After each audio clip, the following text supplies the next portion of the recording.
સુરતના ઓલપાડમાં જમીન પ્રકરણમાં 4 રાઉન્ડ ફાયરિંગમાં યુવાનનો આબાદ બચાવ, ફાયરિંગની ઘટના સીસીટીવીમાં કેદ.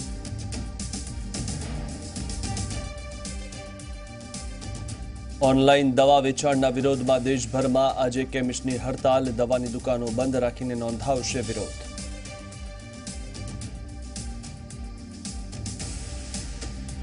કેરળના સુપ્રસિદ્ધ શબરીમાલા મંદિરમાં મહિલાઓના પ્રવેશ પર આજે ફેંસલો, સુપ્રીમ કોર્ટ આપી શકે છે મહત્વનો ચુકાદો.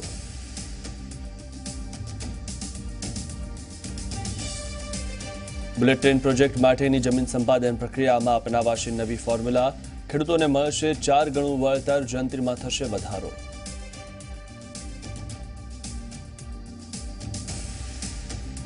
સ્ટેચ્યુ ઓફ યુનિટીને મેડ ઇન ચાઇના ગણાવી રાહુલે સર્જ્યો વિવાદ, તો નીતિન પટેલે કહ્યું રાહુલ છે મેડ ઇન ઇટાલી.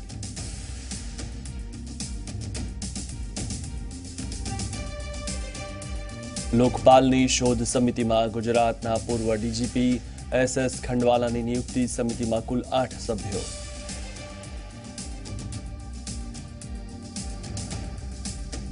વડાપ્રધાન નરેન્દ્ર મોદી 30મી સપ્ટેમ્બરે આવશે ગુજરાત, પીએમના પ્રવાસને લઈને સચિવાલયમાં બેઠકોનો દોર, સુરક્ષાને લઈને થશે ચર્ચા.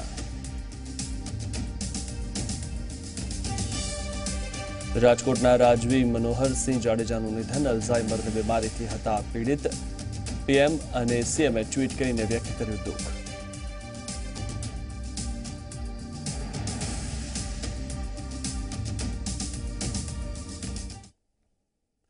નમસ્કાર, હું મિથુન, આપ જોઈ રહ્યા છો અરાઉન્ડ ગુજરાત અને સૌપ્રથમ વાત કરીએ એક મહત્વના સમાચારની જે મળી રહ્યા છે. સુરતથી ઓલપાડમાં યુવાન પર 4 રાઉન્ડ ફાયરિંગ કરવામાં આવ્યું છે. સિરાજ પઠાણ પર આ ફાયરિંગ કરવામાં આવ્યું છે, તો કાર પર વોચ રાખીને ફાયરિંગ કરવામાં આવ્યું. ફાયરિંગમાં સિરાજ પઠાણનો આબાદ બચાવ થયો છે.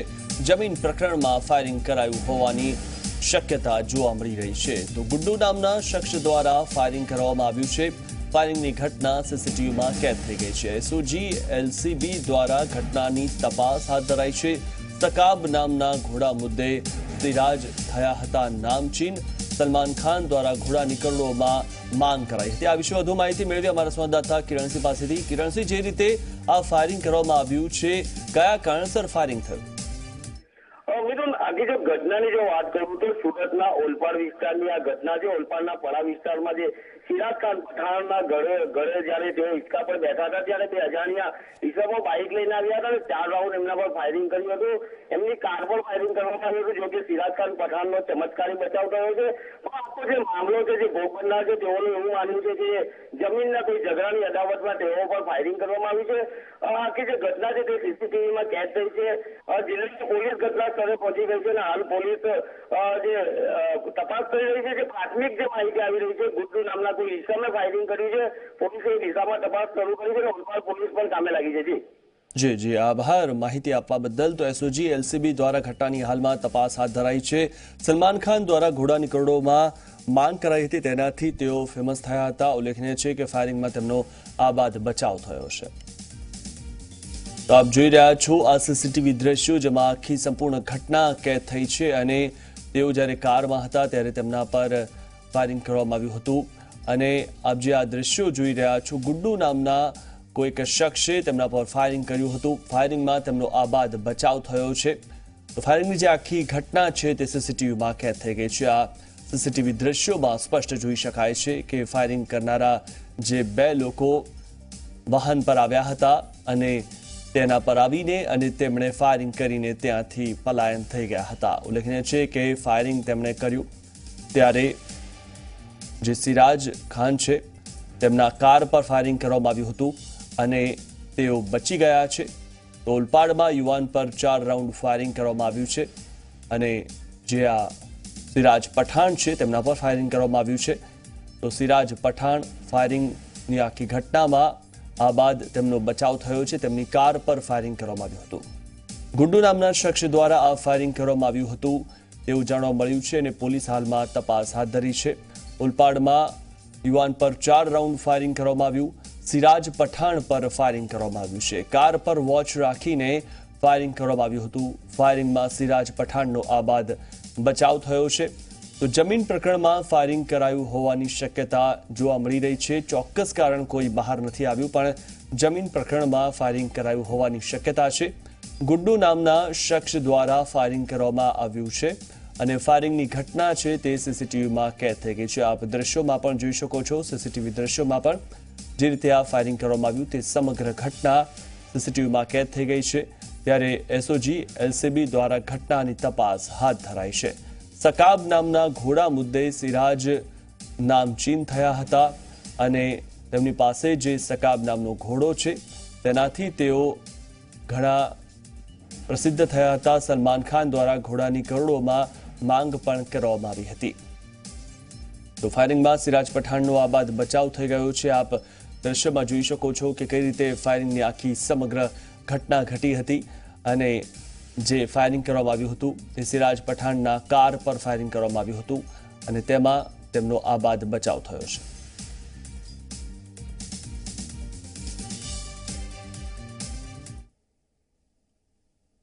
આજે ફરી પેટ્રોલ ડીઝલના ભાવમાં વધારો થયો છે। પેટ્રોલના ભાવમાં 22 પૈસાનો વધારો કરાયો છે, જ્યારે કે ડીઝલના ભાવમાં 18 પૈસાનો વધારો કરાયો છે। ઉલ્લેખનીય છે કે છેલ્લા 20 દિવસથી જે રીતે ભાવ વધારો થઈ રહ્યો હતો, હમણાં વચ્ચે એક દિવસ એવો આવ્યો કે જેમાં કોઈ ભાવ વધારો નહોતો, પણ આજે ફરીથી પેટ્રોલ અને ડીઝલના ભાવમાં સતત ભાવ વધારો કરવામાં આવી રહ્યો છે। જે રીતે લોકો પણ આ ભાવ વધારાનો વિરોધ કરી રહ્યા છે, પણ સરકાર જાણે કે કોઈની વાત ન કાને ધરતી હોય તે રીતે ભાવ વધારો સતત ચાલી રહ્યો છે અને દિન પ્રતિદિન પેટ્રોલ અને ડીઝલના ભાવમાં વધારો થઈ રહ્યો છે। લોકોને પડ્યા પર પાટું સમાન છે પેટ્રોલ ડીઝલનો ભાવ વધારો, કારણ કે જે રીતે સતત ભાવ વધી રહ્યો છે, છેલ્લા 22 થી 23 દિવસથી સતત ભાવ વધી રહ્યો છે, ત્યારે આજે પેટ્રોલમાં 22 પૈસા અને ડીઝલમાં 18 પૈસાનો વધારો કરાયો છે।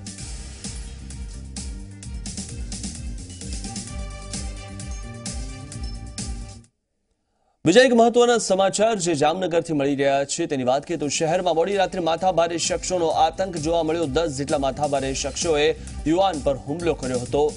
શુરુ સેક્શન રોડ પર આશાપુરા હોટેલ પાસેની ઘટના છે। યુવાન પર છરી અને તલવાર સહિતના હથિયારો વડે હુમલો કરાયો છે। ગંભીર રીતે ઇજાગ્રસ્ત યુવાન પોલીસ કર્મચારીનો ભાઈ છે। ડીવાયએસપી સહિતનો પોલીસ કાફલો તાબડતોબ ઘટના સ્થળે પહોંચ્યો હતો। ઇજાગ્રસ્ત યુવાનને સારવાર અર્થે તાત્કાલિક હોસ્પિટલ ખસેડાયો તો સમગ્ર ઘટના અંગેની પોલીસ દ્વારા તપાસ હાથ ધરાઈ છે। ઉલ્લેખનીય છે કે આખરે કયા કારણસર આ હુમલો કરાયો છે તે જાણી શકાયું નથી, પણ જે યુવાન છે તે ગંભીર રીતે ઇજાગ્રસ્ત થયું છે। આ વિશે વધુ માહિતી મેળવી અમારા સંવાદદાતા મુસ્તાક દલ પાસેથી। મુસ્તાક, જણાવો શું વધુ વિગત છે? જી મિથુન, ચોક્કસથી આપને જણાવી દઉં કે જામનગરમાં રાત્રિના સમયે 1 વાગે આસપાસ જે સરૂ સેક્શન રોડ પાસે આશાપુરા હોટલ આવેલી છે, ત્યાં સંદીપસિંહ જે એસઓજીમાં ફરજ બજાવી રહ્યા છે, તેમના ભાઈ શક્તિરાજસિંહ ઝાલા, ઉંમર વર્ષ 24 છે, કે તે પોતાના મિત્ર સાથે ચા પીવા ગયા હતા અને ચા પીવા સમયે એક સામાન્ય બોલાચાલી અને તકરાર, આંખોના તકરાર બાબતે સામેના જે 10 જેટલા માથાભારે શખ્સો છે તેના સાથે બોલાચાલી કરી હતી અને આ બોલાચાલીનું પરિણામે છેલ્લે અંતે જ્યારે શક્તિરાજસિંહ ઉપર તમામ લોકો દ્વારા છરી, પાઇપ, ધોકા અને તલવાર દ્વારા તીક્ષ્ણ હથિયારોથી હુમલા કરવામાં આવ્યા હતા અને જેના કારણે શક્તિરાજસિંહને ગંભીર ઈજાઓ થઈ હતી। માથામાં તેમજ વાસાના ભાગમાં ઈજાઓ થતા તેને તાત્કાલિક સારવારમાં હોસ્પિટલ ખાતે ખસેડવામાં આવ્યા હતા। જોકે જે ઈજાગ્રસ્ત ભાઈ છે તે પોલીસ કર્મચારીના ભાઈ હોવાના કારણે ડીવાયએસપી સહિતનો તમામ પોલીસ કાફલો તાત્કાલિક આશાપુરા હોટલે આવી ગયો હતો અને સમગ્ર ઘટનાની તપાસ ચલાવવામાં આવી હતી અને જ્યાં રાત્રિના સમયે માથાકૂટ થવાના કારણે તમામ વિસ્તાર બંધ થઈ ગયા તાબડતોબ અને પોલીસ દ્વારા હાલ આરોપીને શોધવા માટેની તજવીજ હાથ ધરવામાં આવી છે। જી મિથુન। જી, આભાર મુસ્તાક માહિતી આપવા બદલ। તો છરી અને તલવાર વડે ઘા કરવામાં આવ્યા હતા। માત્ર નાની સૂની બોલાચાલી થઈ હતી, તેમાં મામલો વિચક્યો હતો।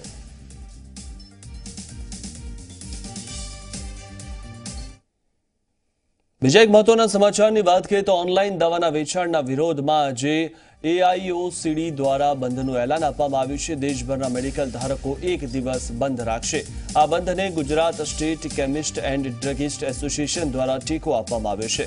દેશભરમાં 9 લાખ મેડિકલ ધારકો છે, જેમાં ગુજરાતના 25,000 અને અમદાવાદના 5,000 મેડિકલ ધારકો બંધમાં જોડાશે। ઉલ્લેખનીય છે કે જે રીતે ઓનલાઈન દવાઓ મળી રહી છે અને તે બજારમાં જે રીતે દવાઓ મળતી હોય છે તેના કરતાં ઘણી સસ્તી મળતી હોય છે અને જેના કારણે આ જે રિટેલ સ્ટોર છે દવાઓના, તેમાં જે દવાનું વેચાણ છે તેમાં પણ ઘણો ઘટાડો આવ્યો છે અને બીજા પણ ઘણા બધા કારણો છે જેના કારણે ઓનલાઈન દવાના વેચાણનો વિરોધ કરવામાં આવી રહ્યો છે। આજે AIOCD દ્વારા બંધનું એલાન આપવામાં આવ્યું છે। દેશભરના મેડિકલ ધારકો એક દિવસ બંધ રાખશે।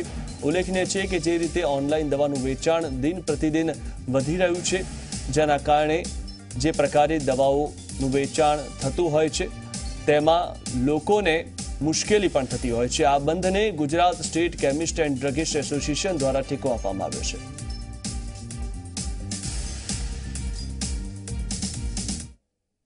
બીજા એક મહત્વના સમાચારની વાત કરીએ તો સુપ્રીમ કોર્ટ દ્વારા આપવામાં આવેલા મહત્વના અને ઐતિહાસિક ચુકાદાઓ નવા ભારતમાં નવા બદલાવ તરફ લઈ જવાનો પ્રયાસ કરી રહ્યા હોય તે સાબિત થઈ રહ્યું છે। સમલૈંગિકતા અને વ્યભિચાર પર આપેલા મહત્વના ચુકાદા બાદ સુપ્રીમ કોર્ટ આજે સબરીમાલા મંદિરના ચુકાદા પર સુનાવણી કરવાની છે। સબરીમાલા કેરળમાં આવેલ સુપ્રસિદ્ધ મંદિર છે। આ મંદિરમાં વર્ષોથી 10 વર્ષથી લઈ 50 વર્ષ સુધીની મહિલાઓના પ્રવેશ પર પ્રતિબંધ છે। ત્યારે આ સમગ્ર મામલે કેરળ સરકાર દ્વારા વારંવાર પોતાનો અભિપ્રાય બદલવામાં આવ્યો છે। મહિલાઓના માસિક ધર્મમાં હોવાથી પવિત્ર નથી હોતી તેવી વર્ષો જૂની માન્યતાના આ મંદિરમાં ચાલી રહી છે। મંદિર પ્રશાસન દ્વારા મહિલાઓના પ્રવેશને લઈ સતત વિરોધ કરવામાં આવી રહ્યો છે। ત્યારે સુપ્રીમ કોર્ટમાં ચીફ જસ્ટિસ દીપક મિશ્રાની ખંડપીઠમાં 5 જજો દ્વારા સુનાવણી કરવામાં આવશે।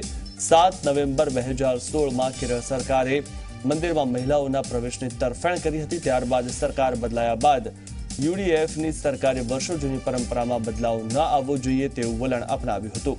વારંવાર બદલાતા અભિપ્રાયને લઈને જસ્ટિસ રોહિંગ્ટને કેરળ સમય સાથે પોતાની પ્રતિક્રિયા બદલે છે તેમ કહી કેરળ સરકારની ઝાટકણી કાઢી હતી। ત્યારે સબરીમાલા મંદિરના ચુકાદા પર દેશભરમાં સૌની નજર રહેશે।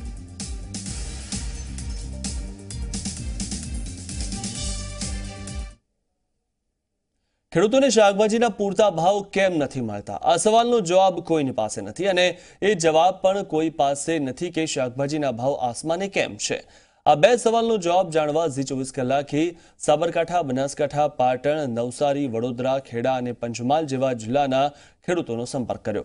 ખેડૂતો સાથેની વાતચીતથી જે સત્ય સામે આવ્યું તે જોઈ તમે પણ ચોંકી જશો।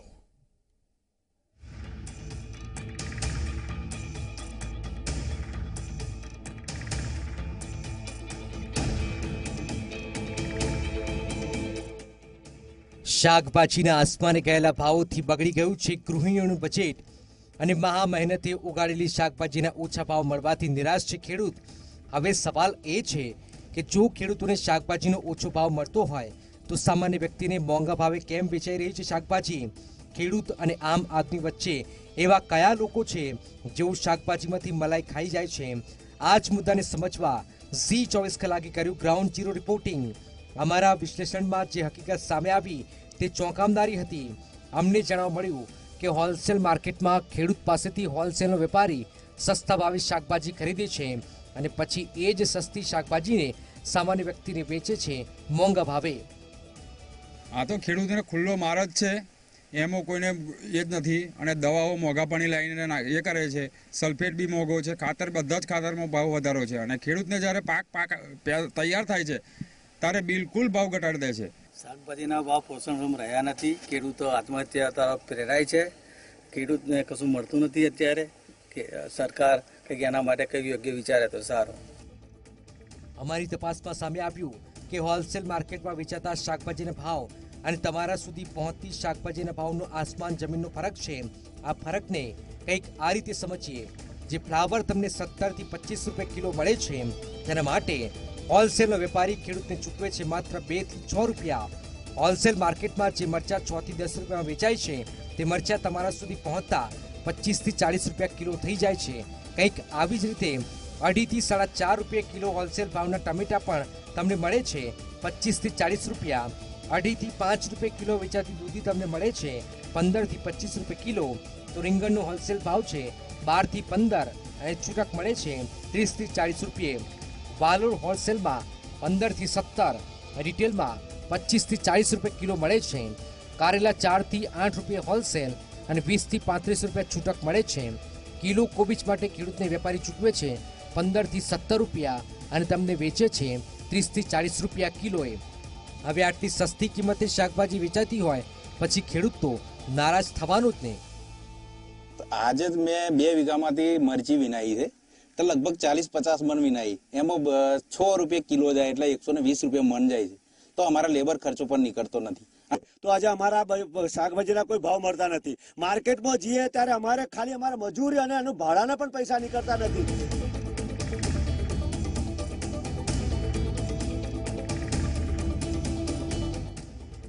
1 કિલો શાકભાજી વચ્ચેટિયા વેપારીઓ ઓછામાં ઓછા 5 અને કેટલાક કિસ્સામાં 10 રૂપિયા કમાય છે અને શાકભાજી પકવનાર ખેડૂતને નફાના નામે મળે છે માંડ 1-2 રૂપિયા। Bureau report, Zee media. Rafale deal બાદ રાહુલ ગાંધીએ મોદી સરકાર પર આક્ષેપનો નવો પથ્થર ફેંક્યો છે। આ વખતે રાહુલ ગાંધી એવું કંઈક બોલ્યા જેના કારણે વિવાદ સર્જાય તેમાં કોઈ નવાઈની વાત નથી। મત માટે મધ્યપ્રદેશના મંદિરોમાં ફરી રહેલા રાહુલ ગાંધીએ આ વખતે સવાલ ઉભા કર્યા છે સરદાર પટેલની પ્રતિમા પર।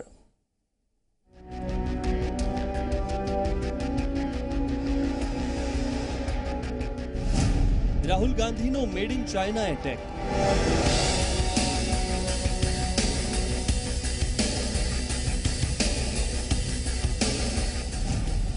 સ્ટેચ્યુ ઓફ યુનિટીને લઈ રાહુલે તાક્યું નિશાન।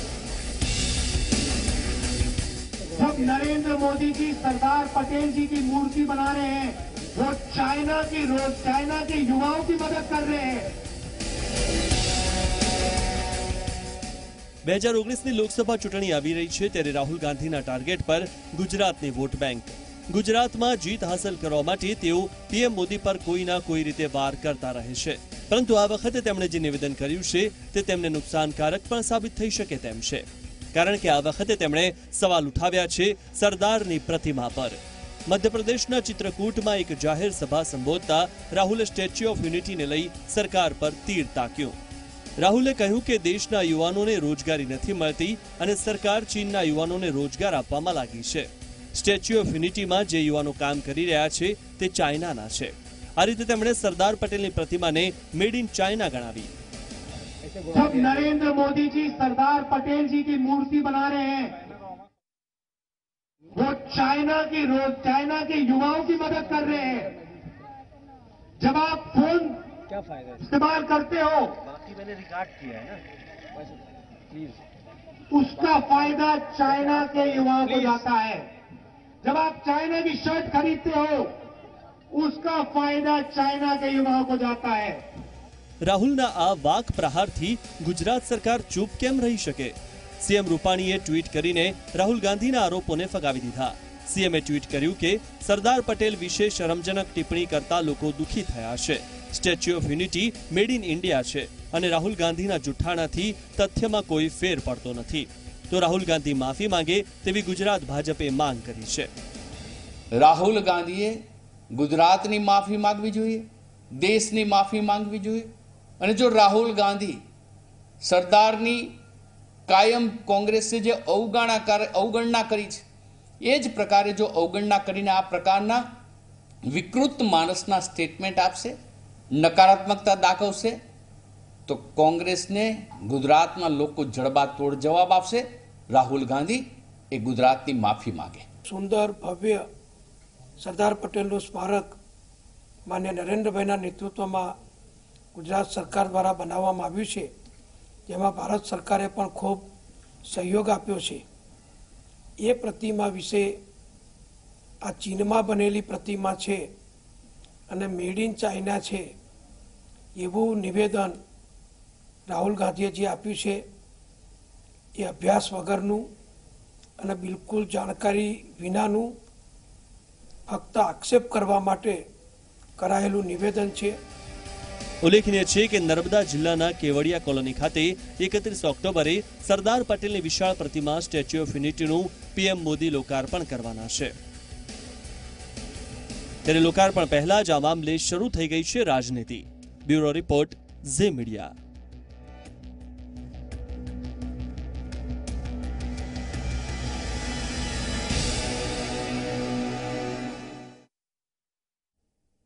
સરદાર વલ્લભભાઈ પટેલની પ્રતિમાનું નિર્માણ કરવામાં આવ્યું છે, જેને રાહુલ ગાંધીએ મેડ ઇન ચાઇના કહેતા વિવાદ ઉભો થયો છે। રાહુલ ગાંધીને નાયબ મુખ્યમંત્રી નીતિન પટેલે જવાબ આપ્યો હતો અને તેમને ઇટાલિયન કહ્યા હતા।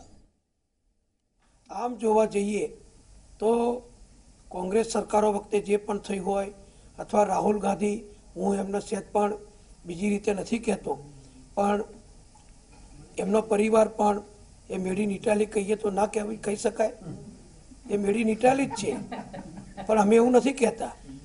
એમનામાં ઇટાલીનું લોહી વહી રહ્યું છે, તો એ પણ પરદેશી જ છે. જો આવડી મોટી વિરાટ પ્રતિમામાં 5% મટીરિયલ જો બહારનું વપરાયું હોય તો આખી પ્રતિમાનું એ જો અવમૂલ્યન કરતા હોય તો એ એમના તો લોહીમાં પણ ઇટાલિયન લોહી વહી રહ્યું છે, એ એમણે જોવું જોઈએ. છતાં કોંગ્રેસના અધ્યક્ષ છે, એમાં એ કોંગ્રેસીઓ નક્કી કરવાનું છે કે 100% શુદ્ધ ભારતીય લોહીવાળાને કોંગ્રેસના પ્રમુખ બનાવવા કે મિક્સ બ્લડવાળાને, ઇટાલિયન લોહીવાળાને પણ કોંગ્રેસના પ્રમુખ બનાવવા. વડાપ્રધાનના મહત્વાકાંક્ષી પ્રોજેક્ટ બુલેટ ટ્રેનના માટે રાજ્ય સરકારે મહત્વપૂર્ણ નિર્ણય લીધો છે. જમીન સંપાદનને લઈને ઉઠેલા ખેડૂતોના વિરોધને પગલે સરકારે બમણા વળતરની જાહેરાત કરી છે. મહેસૂલ પ્રધાન કૌશિક પટેલની જાહેરાત પ્રમાણે હવે ગ્રામ્ય વિસ્તારમાં જમીન સંપાદન માટે 4 ગણું વળતર ચૂકવવામાં આવશે, જ્યારે શહેરી વિસ્તારમાં જમીન સંપાદિત કરનાર લોકોને 2 ગણું વળતર આપવાની જાહેરાત કરવામાં આવી છે. જમીનની મૂળ કિંમતના 25% વધુ આપવાની જાહેરાત મહેસૂલ મંત્રી કૌશિક પટેલે કરી છે.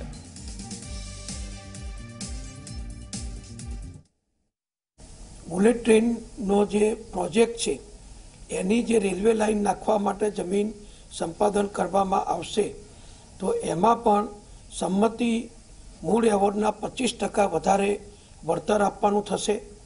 અને શહેરી કે ગ્રામ્ય વિસ્તાર જ્યાંથી પણ આ રેલવે લાઇન પસાર થતી હશે, એમાં શહેરી વિસ્તારો કે ગ્રામ્ય વિસ્તાર એવો કોઈ ભેદ પાડ્યા સિવાય બધાને એક સમાન પદ્ધતિથી એની જંત્રીની કિંમતની 4 ગણી રકમ આપવાનો નિર્ણય રાજ્ય સરકારે કર્યો છે.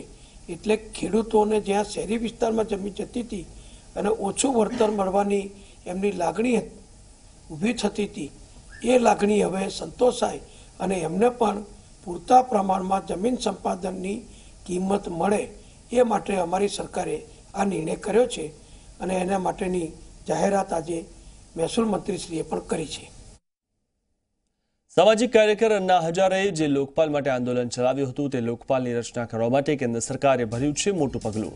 લોકપાલના અધ્યક્ષ અને લોકપાલની ટીમના સભ્યો કોણ અને કેવા હોવા જોઈએ તેની ભલામણ માટે કેન્દ્ર સરકારે કરી છે 8 સભ્યોની શોધ સમિતિની રચના.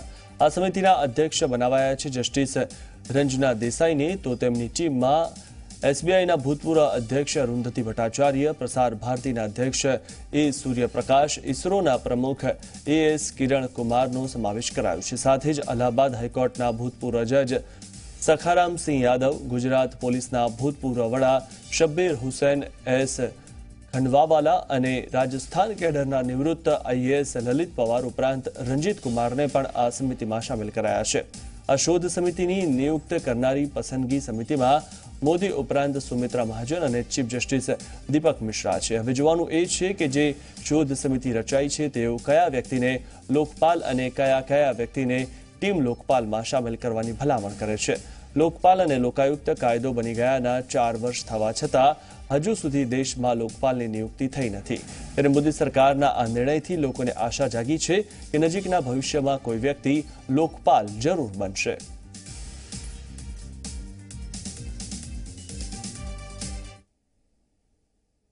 પ્રવાસન ક્ષેત્રે ગુજરાતને 3 રાષ્ટ્રીય પુરસ્કાર એનાયત કરવામાં આવ્યા છે. સાપુતારાને બેસ્ટ સિવિક મેનેજમેન્ટ માટે એવોર્ડ મળ્યો છે, ત્યારે બેસ્ટ એરપોર્ટની કેટેગરીમાં અમદાવાદને પુરસ્કાર મળ્યો છે. તો બેસ્ટ હેરિટેજ સિટી માટે મધ્યપ્રદેશના માંડુ સાથે અમદાવાદને જોઈન્ટ પુરસ્કાર આપવામાં આવ્યો છે. પ્રવાસન પ્રધાન કે.જે. એલ્ફોન્સે આ પુરસ્કાર ગુજરાત પ્રવાસન વિભાગના અધિકારીઓને એનાયત કર્યા. તો પ્રવાસન મંત્રાલય તરફથી ગુજરાતને પર્યટન પર્વ દરમિયાન બેસ્ટ પાર્ટિસિપેટિંગ રાજ્ય સરકારના પુરસ્કાર તરીકે સન્માનિત કરવામાં આવ્યું છે.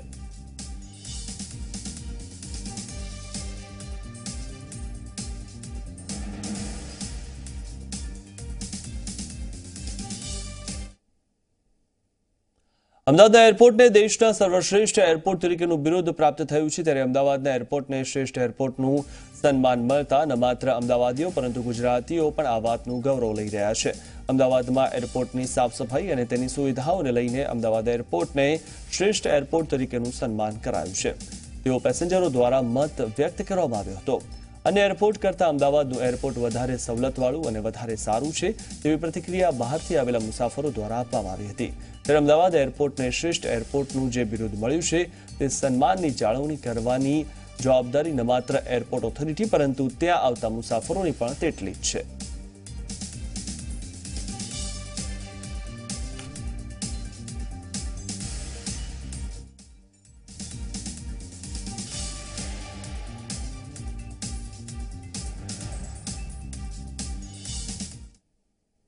અને હવે નજર કરીએ હેડલાઇન્સ પર.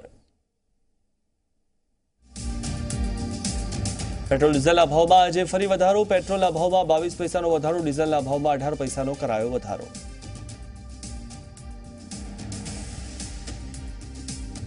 સુરતના ઉલપાડમાં જમીન પ્રકરણમાં 4 રાઉન્ડ ફાયરિંગમાં યુવાનો આબાદ બચાવ. ફાયરિંગની ઘટના સીસીટીવીમાં કેદ.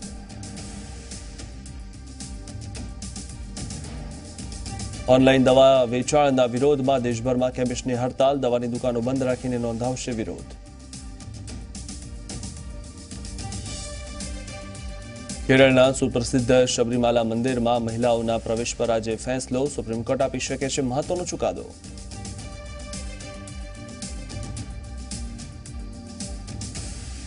બુલેટિન પ્રોજેક્ટ માટેની જમીન સંપાદન પ્રક્રિયામાં અપનાવાશે નવી ફોર્મ્યુલા. ખેડૂતોને મળશે 4 ગણું વળતર. જંત્રીમાં થશે વધારો.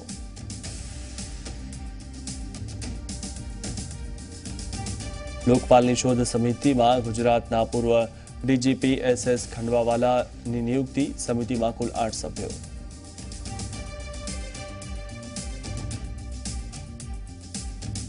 વડાપ્રધાન નરેન્દ્ર મોદી 30મી સપ્ટેમ્બરે આવશે ગુજરાત. પીએમના પ્રવાસને લઈને સચિવાલયમાં બેઠકોનો દોર. સુરક્ષાને લઈને થશે ચર્ચા. રાજકોટના રાજવી મનોહરસિંહ જાડેજાનું નિધન. અલ્ઝાઇમરની બીમારીથી હતા પીડિત. પીએમ અને સીએમએ ટ્વીટ કરીને વ્યક્ત કર્યું દુઃખ.